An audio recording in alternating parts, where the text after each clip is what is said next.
പോലീസുകാരന്റെ siren ഭേദിച്ചുകൊണ്ട് വന്ന പരിചയമുള്ള ശബ്ദം കേട്ട് ഋഷിൻ തിരിഞ്ഞു നോക്കി. പോലീസുകാരനകത്ത് യൂണിഫോം ഇട്ട ഗൗരിയായിരുന്നു. അവളെ കണ്ടപ്പോൾ അവൻ ഫോണിൽ നമ്പർ നോക്കുന്നത് നിർത്തി അവളോട് കൈപൊക്കി. ഹായ് ഗൗരി, ഞാൻ വന്നിരുന്ന ക്യാബ് ഒന്ന് പണിയായി. വണ്ടിയും ഡ്രൈവറേയും പറഞ്ഞു വിട്ട് ഞാൻ ഓഫീസ് കാർ വിളിക്കാൻ നോക്കുമായിരുന്നു. എന്നാ വന്നെന്റെ കാറിൽ കയറിക്കോ, ഞാൻ ഡ്രോപ്പ് ചെയ്യാം. ഏതായാലും തന്നെ കണ്ടത് നന്നായി, ഞാൻ തന്നെ കാണാനിരിക്കുകയായിരുന്നു എന്ന് പറഞ്ഞ് ഗൗരി ഋഷിക്കായി തന്റെ കാറിന്റെ ഡോറ് തുറന്നു കൊടുത്തു. 2 ദിവസം മുമ്പ് റിസോർട്ടിൽ നടന്ന സംഭവത്തെക്കുറിച്ച് ഞാൻ കേട്ടു.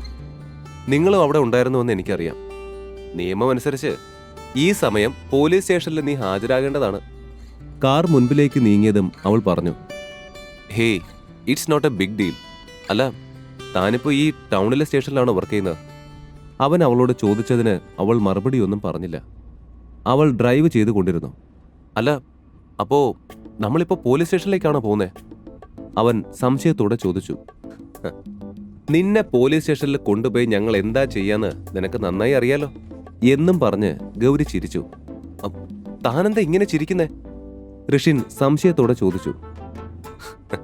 താൻ പേടിക്കണ്ടടോ, ഞാൻ ചുമ്മാ ഒന്ന് വിരട്ടിയതാ. ആക്ച്വലി എനിക്കിപ്പോ ഡ്യൂട്ടി ഇല്ല, ഫ്രീ ടൈമാ. അവൾ ചിരിച്ചുകൊണ്ട് പറഞ്ഞു. ഹോ, ഞാൻ പേടിച്ചങ്ങ് ഇല്ലാണ്ടായി. അവനും ചിരിച്ചുകൊണ്ട് പറഞ്ഞു. അല്ല, താൻ ആ വേൾഡ് മാർഷൽ ആർട്സ് ചാമ്പ്യനെ തോൽപ്പിച്ചത് ആ ടാബ്ലറ്റ് കഴിച്ച എഫക്റ്റ് കൊണ്ടല്ലേ? ആകാംക്ഷയോടെ ഗൗരി അവന്റെ കണ്ണുകൾ നോക്കി ചോദിച്ചു. ഏയ്, അത് കഴിച്ചതിന്റെ എഫക്റ്റിലൊന്നും അല്ല ഞാൻ അവൻ അടിച്ചിട്ടത്, ഋഷിൻ അലസമായി പറഞ്ഞു. അതെ, ഞാൻ ഒരു പോലീസുകാരിയാ. എന്നോട് കള്ളം പറയുന്നത് ബുദ്ധിയാണോ ഋഷിൻ? ഗൗരി ചിരിച്ചുകൊണ്ട് ചോദിച്ചു. എടോ, ഞാൻ നിന്നോട് എന്തിനാ കള്ളം പറയണം? ഋഷിൻ അവളോട് ഗൗരവത്തോടെ ചോദിച്ചു. അതെനിക്കറിയില്ല, എന്നാലും മുഖത്ത് ചെറിയ ചെറിയ വൂൺസ് കാണാനുണ്ട്, അത് കണ്ട് ചോദിച്ചു പോയതാ. അവൾ ഡ്രൈവ് ചെയ്തുകൊണ്ട് പറഞ്ഞു. അവൻ മുഖത്തൊന്ന് വിരലൊടിച്ചു നോക്കി. ചെറിയ ചെറിയ പാടുകൾ മാത്രമുണ്ടായിരുന്നു. ആ ഉണ്ട് എന്ന് മാത്രം ഋഷിൻ പറഞ്ഞു. ഗൗരി കാര്യമായിട്ടെന്തോ പറയാൻ വരികയാണെന്ന് അവന് മനസ്സിലായിരുന്നു. അവൾക്ക് സ്പേസ് കൊടുത്തുകൊണ്ട് അവൻ കൂടുതലൊന്നും പറയാതെ മിണ്ടാതിരുന്നു. Can I ask you something? Gauri മുന്നറിയിപ്പില്ലാതെ പെട്ടെന്ന് കാർ സഡൻ ബ്രേക്ക് ഇട്ടുകൊണ്ട് ചോദിച്ചു. എന്താ? സീറ്റിൽ നിന്നും ഒന്ന് മുൻപിലേക്ക് തെന്നിപ്പോയ ഋഷി ഞെട്ടലോടെ ചോദിച്ചു. Can I ask you something എന്ന് ഗൗരി വീണ്ടും ചോദിച്ചത് കേട്ട് ഋഷി അവളെ അനിഷ്ടത്തോടെ നോക്കി. എന്താ നിന്റെ മുഖം ഇങ്ങനെ? അവന്റെ ആ ഭാവം കണ്ട് ഗൗരി കണ്ണുരുട്ടിക്കൊണ്ട് അവനോട് ചോദിച്ചു. പിന്നെ തല പോയി കാറിന്റെ ഫ്രണ്ടിലിടിച്ചാ ഞാൻ ചിരിച്ചോണ്ട് നിൽക്കണോ? ഋഷി അതേ ഭാവത്തിൽ തന്നെ പറഞ്ഞു. ഓ, അത് നീ ശ്രദ്ധിച്ചിരിക്കാഞ്ഞതിന്റെയാ. എനിവേ ലിസൺ, എനിക്ക് നിന്നോടൊരു കാര്യം ചോദിക്കാനുണ്ട്. ഗൗരി പറഞ്ഞത് കേട്ട് ഋഷി കണ്ണുരുട്ടി അവൾക്ക് നേരെ തിരിഞ്ഞു. അതങ്ങ് നേരെ പറഞ്ഞൂടെ തനിക്ക്? എന്താണെന്ന് വെച്ചാ പറ, ഞാൻ കേൾക്കുക. ഋഷി ദേഷ്യം വിടാതെ പറഞ്ഞു. ഓ, തനിക്ക് ഇപ്പോഴും ദേഷ്യമാണ് ഋഷിൻ. ആ ദേഷ്യം ആദ്യം മാറ്റ്. After that I will say. Gauri കൈ മാറിൽ പിണച്ച് കെട്ടിക്കൊണ്ട് പറഞ്ഞു. എന്താണെന്ന് വെച്ചാ പറയൂ ഗൗരി. ഇത്തവണ അല്പം സൗമ്യമായി തന്നെയായിരുന്നു ഋഷി പറഞ്ഞത്. ഓക്കെ, സാർ സോഫ്റ്റ് ആയ സ്ഥിതിക്ക് ഞാൻ പറയാം. I need that tablet. Gauri പറഞ്ഞത് കേട്ട് ഋഷി അവളെ അത്ഭുതത്തോടെ നോക്കി. ഏത് ടാബ്ലറ്റ്? ഋഷി മനസ്സിലാവാത്ത വണ്ണം ചോദിച്ചു. ആ ഔഷധമില്ലേ, എക്സ്ട്രാ ഓർഡിനറി സ്ട്രെങ്ത് ലഭിക്കാൻ നീ ഉണ്ടാക്കിയ ആ മെഡിസിൻ, അത് തന്നെ. ഗൗരി പെട്ടെന്ന് തന്നെയാ മറുപടി പറഞ്ഞത്. അത് കേട്ടപ്പോൾ ഋഷി കാര്യം മനസ്സിലാവാതെ അവളെ നോക്കി. അതിന് നീ ഒരു തവണ ഈ മെഡിസിൻ കഴിച്ചിട്ടുള്ളതല്ലേ, ഇനിയും എന്തിനാ? ഋഷി തന്റെ സംശയം ചോദിച്ചു. അയ്യോ, ഇത് എനിക്കല്ല, എന്റെ ഒരു ക്ലോസ് ഫ്രണ്ടിനാണ്. ഗൗരി ചിരിച്ചുകൊണ്ട് പറഞ്ഞു. എന്താ, ആ ക്ലോസ് ഫ്രണ്ടിന് പേരില്ലേ? പേര് പറയടോ. ഋഷിയുടെ ആ ചോദ്യം വന്നതും ഗൗരി അവനെ നോക്കി കണ്ണുരുട്ടി. എക്സ്ക്യൂസ് മീ, ഇതിപ്പോ ഞാനാണോ അതോ താനാണോ പോലീസ്? ഗൗരി അതേ ഭാവത്തിൽ ചോദിച്ചത് കേട്ട് ഋഷി ചിരിച്ചു. വാട്ട് എവർ ഇറ്റ് ഈസ്, ആരാ തന്റെ ഫ്രണ്ടെന്ന് പറയൂ. ആര് കണ്ടു താൻ എന്റെ ഏതെങ്കിലും ശത്രുവിന് ഈ ടാബ്ലറ്റ് കൊടുക്കയില്ലെന്നൊക്കെ? ഋഷി അല്പം സീരിയസ് ഭാവത്തിൽ പറഞ്ഞു. ആദ്യം താൻ മെഡിസിൻ തരൂ ഇല്ലയോ എന്ന് പറ ഋഷി, അത് കഴിഞ്ഞിട്ട് ഫ്രണ്ടിന്റെ പേര് ഞാൻ പറയാം. ഗൗരി പറഞ്ഞു. മെഡിസിൻ തരില്ലെന്ന് പറഞ്ഞാൽ? ഋഷി കുസൃതി നിറഞ്ഞ സ്വരത്തിൽ പറഞ്ഞു. അത് കേട്ട് ഗൗരി ഒരു സെക്കൻഡ് അവനെ ദേഷ്യത്തോടെ നോക്കി. ശേഷം ഒന്നും മിണ്ടാതെ വണ്ടി റീസ്റ്റാർട്ട് ചെയ്തു. ഏയ്, അപ്പോഴേക്കും ദേഷ്യം വന്നോ? ഒന്നും മിണ്ടാതെ എന്നെ ഓഫീസിൽ ഇറക്കി വിട്ട് പോവാനുള്ള പരിപാടിയാണോ? ഋഷി ചിരിയോടെ ചോദിച്ചു. അതിന് നീ നോക്കിയിരിക്കത്തേ ഉള്ളൂ. നിന്നെയൊക്കെ ആ അടിയുണ്ടാക്കി അന്നേ പിടിച്ച് സെല്ലിൽ ഇടേണ്ടതായിരുന്നു. ആ, അല്പം വൈകിപ്പോയെങ്കിലും സാരമില്ല.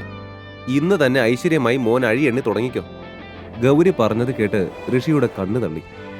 അപ്പോ നീ എന്നെ സ്റ്റേഷനിലോട്ട് കൊണ്ടുപോവാണോ? ഞെട്ടലോടെ ഋഷി ചോദിച്ചു. പിന്നെ ചുമ്മാ അടിയുണ്ടാക്കുന്ന നിന്നെ പിടിച്ച അമ്പലത്തിൽ പ്രതിഷ്ഠ വയ്ക്കാൻ പറ്റുമോ? ഗൗരിയുടെ ആ ചോദ്യം കേട്ട് ഋഷി ശരിക്കും ഞെട്ടി. ഏയ്, എന്താണ് ഗൗരി ഇത്? ഞാൻ ചുമ്മാ ഒരു അതിശയോക്തി പറഞ്ഞതല്ലേ. തനിക്കിപ്പോ തന്റെ ഫ്രണ്ടിന് വേണ്ടി ആ മെഡിസിൻ വേണം, അത്രയല്ലേ ഉള്ളൂ. ഞാൻ തരാം.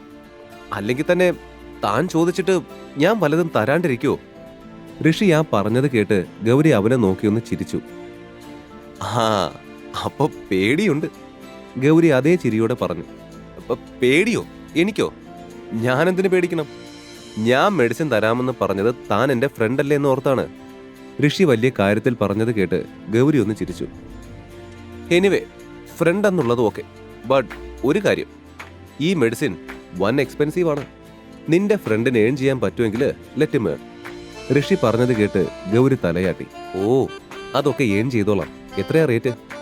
അവൾ ചോദിച്ചത് കേട്ട് ഋഷി അല്പം ഗമയോടെ തന്നെ അവളെ നോക്കി. ലാസ്റ്റ് മെഡിസിൻ കൊടുത്തത് 5 ലക്ഷത്തിനാണ്. ഇനിയും റേറ്റ് കയറ്റി പിടിക്കണമെന്നായിരുന്നു എൻ്റെ ഒരു ആഗ്രഹം. പക്ഷേ നീ എൻ്റെ ഫ്രണ്ടായ സ്ഥിതിക്ക് ഞാൻ ക്യാഷ് കൂട്ടുന്നില്ല. Just 5 lakhs. ഋഷി ഒന്ന് സൈറ്റ് അടിച്ചുകൊണ്ട് പറഞ്ഞത് കേട്ട് ഗൗരി ഞെട്ടിപ്പോയി. തൽഫലമായി അവൾ വീണ്ടും യാതൊരു മുന്നറിയിപ്പുമില്ലാതെ ബ്രേക്ക് ചവിട്ടി. അമ്മേ!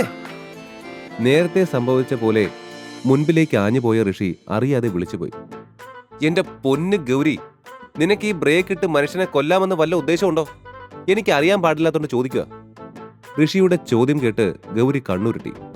ഉഫ്, എന്ത് പറഞ്ഞാൽ ഈ ഉണ്ടക്കണ്ണ് ഉരുട്ടിക്കോണം കേട്ടല്ലോ.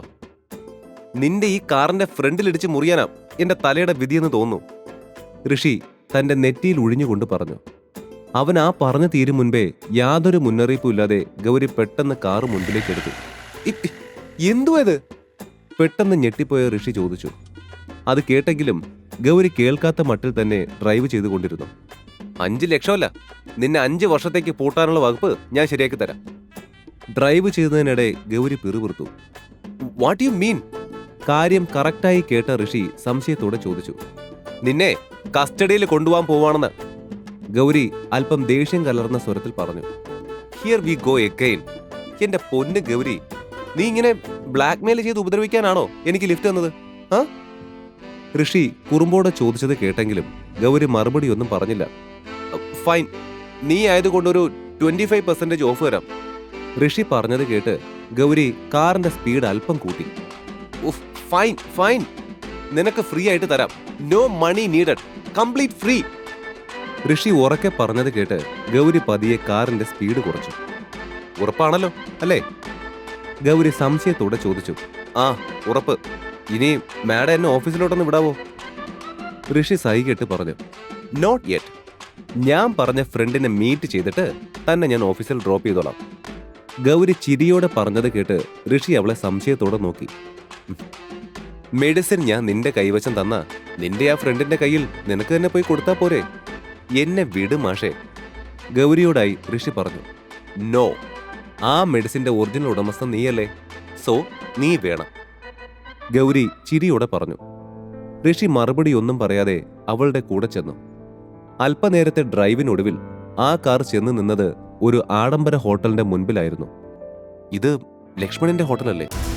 ഈ കഥയുടെ ബാക്കി അറിയാൻ download pocket FM app. Link in description.